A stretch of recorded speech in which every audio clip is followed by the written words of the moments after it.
بسم اللہ الرحمن الرحیم۔ دوستو میں ہوں سید احمد حسین اور آپ کا خیر مقدم ہے ہمارے یوٹیوب چینل اسلامی تربیت میں۔ دوستو آج ہم بہت ہی پیاری ویڈیو لے کر آئے ہیں، آپ سے گزارش ہے اس ویڈیو کو آپ آخر تک ضرور دیکھیں۔ چلیے دوستو ویڈیو شروع کرتے ہیں۔ بسم اللہ الرحمن الرحیم۔ دل و نظر اگر مسلمان نہیں تو کچھ بھی نہیں۔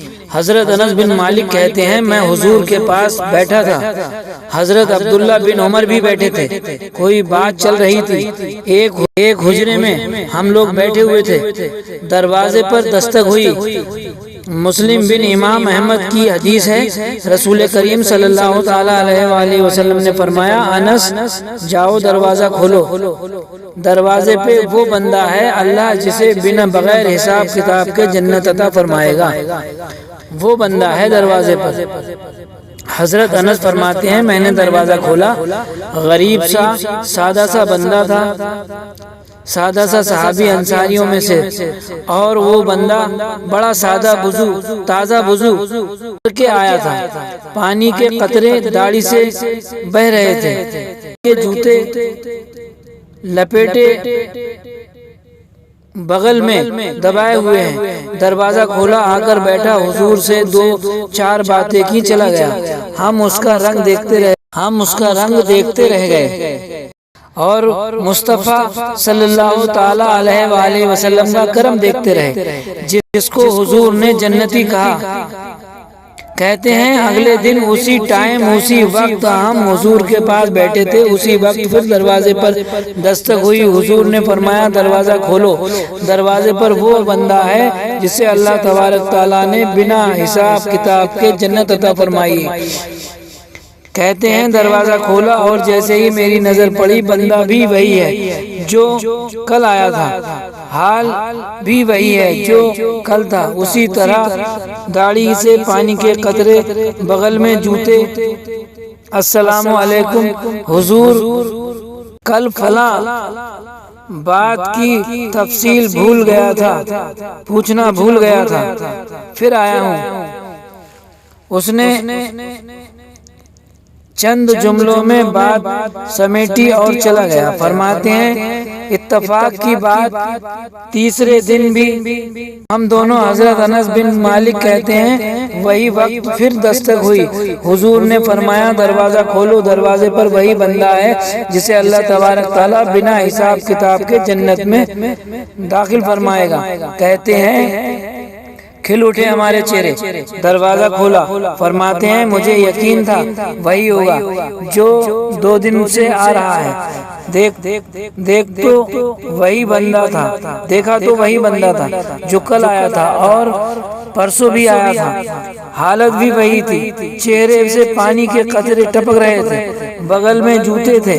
خدمت میں حاضر ہوا، بیٹھ گیا، بات کی، پھر چلا گیا۔ حضرت انس بن مالک کہتے ہیں ہم دونوں گفتگو کرنے لگے۔ عبداللہ ابن عمر مجھ سے کہنے لگے پتہ کرنا چاہیے کہ یہ کون سا عمل کرتا ہے۔ حضرت عبداللہ بن عمر کہتے ہیں میں اس بندے کے پیچھے ہو گیا، اس سے سلام کیا، میں نے کہا اپنا مجھے 2-3 دن کے لیے مہمان بنا لو گے؟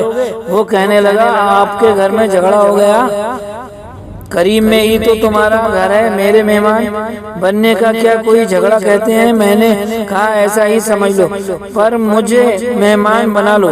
کہتے ہیں میں اس شخص کے ساتھ 3 دن 3 رات رہا، کتنا صدقہ کرتا ہے، کتنی نمازیں پڑھتا ہے، میں نوٹ کرتا رہا۔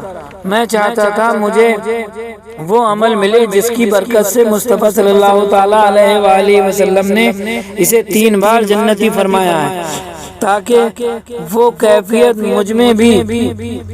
مجھے بھی حاصل ہو۔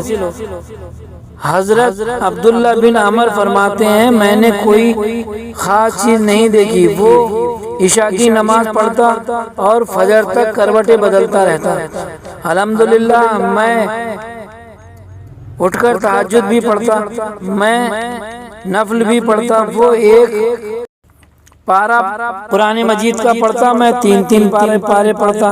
فرماتے ہیں اس نے 3 دن میں ایک کھجور بھی صدقہ نہیں کی۔ میں نے بڑے بڑے لوگوں کی مدد کی ہے۔ میں سوچنے لگا عمل تو میرا زیادہ ہے، اس سے پھر خوبی۔ ذرا غور فرمائیے بات پر دوستو۔ حضرت عبداللہ بن عمر فرماتے ہیں میں نے تیسرے دن اس سے کہا تیرا بھلا کرے، تو نے بڑی خدمت کی، مجھے اب جانا ہے، میرا کوئی جھگڑا نہیں ہے، میں تو بس تیرا عمل دیکھنے آیا تھا کہ تو کیا عمل کرتا ہے۔ تو وہ صحابی کہنے لگے تو میرا عمل دیکھنے آیا تھا، تو بتا تو صحیح کیوں دیکھنے آیا تھا میرا عمل؟ تجھے کیا ضرورت پڑی میرے عمل کی جاسوسی کی؟ تو کہتے ہیں جب اس نے مجھ سے سوال کیا تو میں نے کہا تو 3 دن آیا حضور کی بارگاہ میں؟ تو ہم بیٹھے ہوئے تھے۔ کہا ہاں میں آتا رہا ہوں۔ میں نے کہا تینوں دن نبی پاک حضور اکرم محمد مصطفیٰ صلی اللہ تعالی علیہ وآلہ وسلم نے ارشاد فرمایا کہ تجھے اللہ بنا حساب کتاب کے جنت عطا فرمائے گا۔ میں چاہتا تھا کون سا ایسا عمل ہے جس کی بنا پر بنا حساب کے تو جنت میں جائے گا؟ حالانکہ تو عشاء پڑھتا ہے، میں تہجد بھی پڑھتا ہوں، تو 1 سپارہ پڑھتا ہے، میں 3 سپارے پڑھتا ہوں، کون سا ایسا عمل ہے جس کی بنا پر جس کی وجہ سے تجھے جنت ملے گی؟ فرماتے ہیں وہ صحابی کہنے لگا یار ایسا کوئی عمل نہیں ہے، میں اس قابل ہی نہیں۔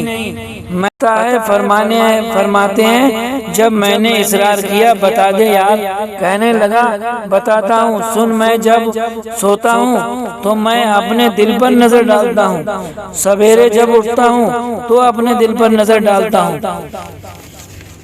فرماتے ہیں الحمدللہ میرے دل میں اللہ تبارک تعالیٰ کی کسی بھی مخلوق کے لیے کوئی حسد نہیں ہے، کسی کے بارے میں کوئی میل نہیں ہے، اللہ کے ہر بندے کے بارے میں اچھا نظریہ صاف رکھتا ہوں۔ میں عبداللہ تیرے بارے میں بھی یہی سوچ سکتا ہوں کہ تو مجھ سے زیادہ نیک ہے۔ فرماتے ہیں میں نے ہاتھ چوما اور کہا یہی تیرا عمل بہتر ہے۔ دوستو اگر انسان کا دل صاف ہے، دل مسلمان ہے، عام انسان کی نظر مسلمان ہے، کلمہ پڑھنے سے تو داخل ایمان تو ہو جاتا ہے آدمی، لیکن اگر نظر اور دل صاف نہیں ہے تو وہ مسلمان کس کام کا مسلمان؟ دوستو اللہ سے دعا ہے اللہ ہمیں اور آپ کو ذہنی، دماغی اور دلی صفائی اور سکون عطا فرمائے، آمین ثم آمین۔